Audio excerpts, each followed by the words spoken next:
ഇന്ന് നമുക്കൊരു bachelors chicken recipe കണ്ടാലോ. ഞാൻ എൻ്റെ പേജിൽ എനിക്ക് സമയമില്ലാത്ത ടൈമിൽ ഞാൻ ഉണ്ടാക്കിയൊരു സാധനമാണ് കേട്ടോ. അപ്പോൾ ഫസ്റ്റ് തന്നെ ചിക്കൻ കഴുകി വൃത്തിയാക്കി എടുക്കുക. അതിനകത്തോട്ട് മുളക് പൊടി, മഞ്ഞൾപ്പൊടി, കുരുമുളക് പൊടി, അതുപോലെ തന്നെ കുറച്ച് ഏലക്കപ്പൊടിയും കൂടി ചേർക്കുക, പെരിഞ്ജീരക പൊടിയും കൂടി ചേർക്കുക. എന്നിട്ട് മിക്സ് ചെയ്യുക. നല്ല രീതിയിൽ മിക്സ് ചെയ്ത് മാരിനേറ്റ് ചെയ്ത് ഒരു 10-20 മിനിറ്റ് വെക്കുക.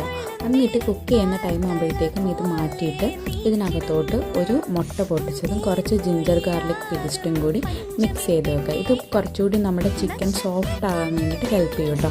പിന്നെ ഒരു പാനിൽ ഓയിൽ ഒഴിച്ചിട്ട് ഈ ചിക്കൻ എല്ലാം നമ്മൾ പുരട്ടി വെച്ചിട്ടുണ്ടായിരുന്നത് അത് വാരി അതിനകത്ത് ഇടാം. അതിനുശേഷം കുറച്ച് പച്ചമുളക്, വെളുത്തുള്ളി, കുറച്ച് സവാള ഇത്രയും കൂടി മിക്സ് ചെയ്തിട്ട് ആ ഗ്രേവിക്കകത്ത് തന്നെ മിക്സ് ചെയ്ത് കൊടുത്ത് ഇതിൻ്റെ മുകളിലോട്ട് ഇടാം. എന്നിട്ട് അതൊന്ന് റോസ്റ്റ് ചെയ്ത് ആ പാനിൽ തന്നെ കുറച്ച് തീയിൽ വെച്ചിട്ട് വേവിച്ചെടുക്കുക.